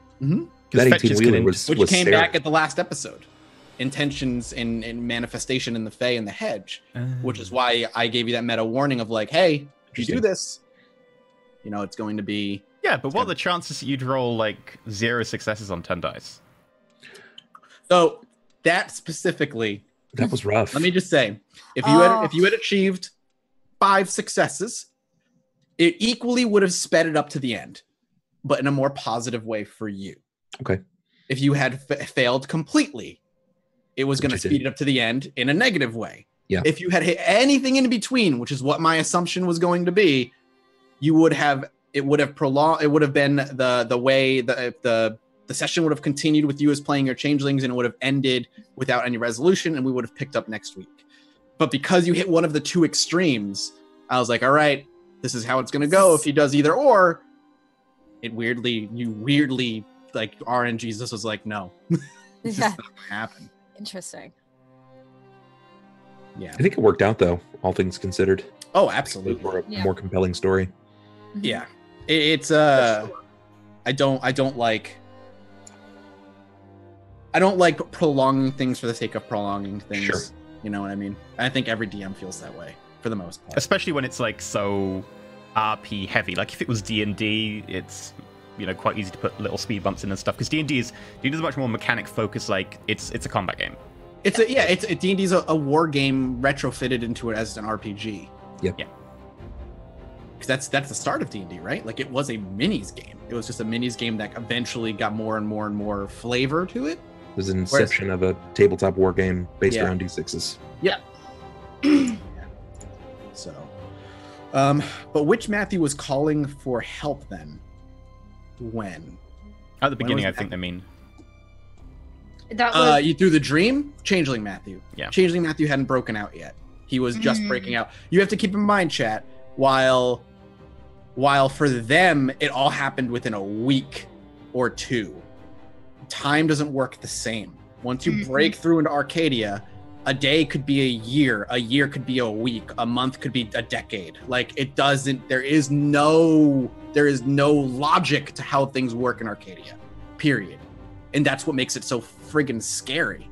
Like as Spooky said, Changeling is like cosmic horror. It doesn't make sense. It's at the whim of whatever Fae is in front of you in whatever court they belong to and all this other nonsense. It's You can't compare it. So while he was just breaking free, and that happened all in the course of a couple of nights, between them calling for help, or him calling for help, and them meeting Matthew, while it was like a few days for them, it was over a year for him being stuck in the world between worlds. So, but that's the point. The characters weren't supposed to understand that, and they were never supposed to truly understand how that works. It doesn't make any sense. One of the questions I saw earlier was how I came up with the key thing at the end. Benefit of being a relatively unintelligent character was I was like, excellent. So everyone else is going to do the talking and the thinking right now. So I'm going to go through what I've got in my pockets. I was like, what have I got in my pockets? I have car keys and not much else. I have a torch, I think, was like the other thing I had left. And I was like, right, how do I, if we're going to have our memories wiped, I've got to change a physical thing on me that I would recognize afterwards. So how do I get something to be changed? And I was like, wait, what card did I have? Wait, what card did I have? Because I didn't write my card down on my character sheet, and I was like, I'm pretty sure it was a challenger. Yeah. Wait, if I don't know, do they know? Right, exactly. But that took me, I was spitballing in my head for like an hour. It took me that long to get there. It was really helpful that everyone else was debating the contract. I was like, aha, I have an idea. And then I was like, how do I get you to take the car keys away? Because you've got to destroy the car keys to recreate them. I will punch you with the car key. Very dangerous, because you punching him as a DM, I was torn on whether to kill you permanently or not. Oh, yeah. Because that was like your third or fourth transgression, and he was being very patient. Here's the thing, though. Saren probably wouldn't care as much as a lot of other characters would. So I was like, this is tough. But it would be devastating for the other three. Yeah. And that alone might have been enough. Yeah. Actually, somebody asked which court did the Fae belong to? In Autumn Court. Autumn Court feeds on fear mostly. They are all about fear and scaring people. Autumn, 100%. Would the baby have been normal if Ida had accepted the chance to take the baby with her? Or was the baby already too changed for the normal world? Was it like 40 years of baby in there? Yeah, right. Well, you don't know. But I think it's pretty clear that the baby would not have been normal. Like that baby would have grown up and had it. There's a good chance that if the baby could make it to elementary into high school years, hunters would be coming to kill that thing at some point. God knows it probably would never even go to school because it would have been so messed up and so have so many powers that don't make sense to it. Babies are very plastic, and it's got 40 years of corruption. Yeah. No, yeah, that baby would not have been normal. God, I wish Ida would have taken that baby, though. Oh, yeah, that... Like, we're just sitting outside, we're like, well, that went well. The baby's eyes glow. Fateable. Yeah. I tried. Yeah. The big boss of season 2 is we need to kill a baby. There's enough threads dangling for a season 2, absolutely. That's the point. As long as season 2 is just around the corner, #Monster Squad. Because we're definitely arming ourselves to the teeth. We are. Whatever is coming out. How we know we're fetchlings at this point? What do we have to lose? No, you forgot. Oh, well, okay. All right. Listen, you want to be technical. You do not remember that you're fetches. You think you went in there and you did your business and you killed him and you left. This guy. Who's me? Although we know that there's something very weird went on with you have a couple of hints that there's something like that that didn't go down as you thought it did or whatever. Yep, there's threads there that easily a season 2 could be picked up and go many different ways. Many different ways. Was there anything else that I saw question-wise, or was there anything that you guys saw? Do fetches have an inbuilt quote-unquote time limit where they eventually just disintegrate and die? They're just supposed to lead normal mortal lives and appear normal. That can really be up to the Fae that created it if they really want to. But you basically live lives as mortals and your bodies fail as mortals and then you eventually die as mortals. Fetches can know that they're fetches. That's not against the rules. A fetch can find out it's a fetch, and most of the time, since fetches are controlled by the DM and not the player, most fetches want to stay and have the life that they believe belongs to them. So even if they know they're fetches, they're happy to fight the changeling to keep the life that they both think is theirs, or they deem is theirs. Or fetch. Mm-hmm. Did you consider having them run into a different super? Nope. No. I mean, I think I even spoiled because I told Maggie like weeks before we even played. Like, here's what I'm like. No, after I knew the cast, so like a week or two, I was like, here's the story, here's the arc, here's the end. Here's what I want. And I would like to point out that Maggie is such a tease because she kept messaging me being like, I know what's going on. This is great. Yeah. I know exactly I had to tell somebody. It was killing me. I was like, this is what I'm doing. Yep, always was changeling from day one. Could you explain the difference between changeling and fetch for chat? Yeah. So changeling is a human. So what happens is Fae, these otherworldly creatures come into the mortal world and they abduct mortals. They take them away and take them through the hedge and into the dreaming and into Arcadia, where they're kept as toys, torture devices, slaves, whatever the Fae feels like using. The hedge and Arcadia tend to change mortals over time. They no longer become just normal humans. They get weird Fae features. They get weird Fae powers because they're living in a Fae world that doesn't belong to them. That's what a changeling is. It's a mortal who has lived in the Fae world and escaped back to the mortal world with all these new powers that they now have. And they now have to kind of live life. Fetches are what Fae create to replace the mortals. So they abduct and then they replace so that the people don't know anything's gone wrong. No, Fae don't always replace with a fetch. Sometimes they'll replace it later. It depends on the Fae. But that's the basics. A fetch is a replacement person, more or less. Let's see. Question, and I'm not sure if this would be spoilers, but are there any ways back to humanity for the characters, whoever they are? Ooh, what do you mean, I guess? Do you mean the changelings? Or do you mean like the humanity tracker? Yeah, I'm curious what you mean, Mr. Spooky. Interestingly, the humanity tracker you can buy with experience, unless the GM rules otherwise in VTM 5th, but it's 10 times the level of your humanity. So like, want to go from 6 to 7 is like 70 experience. Yep. Damn. Oh, if you're asking, are there changelings? They're changelings dead? They weren't. The last they saw of them, they were alive. They didn't die. They were never killed. You didn't see them killed. Who knows? Why do Faes even bother to create fetches when humans cannot even scratch Faes? Mostly like a privacy thing in a weird way. It's like they don't want to be bothered. They don't want to be hunted down. And while mortals can't do much, they could still be a thorn in the side. Yeah. Also, I wonder what would happen if people became aware and then their dreams and stuff, like the collective unconsciousness, the dreaming was just like, yeah, we accept that Faes exist. That would cause weird things.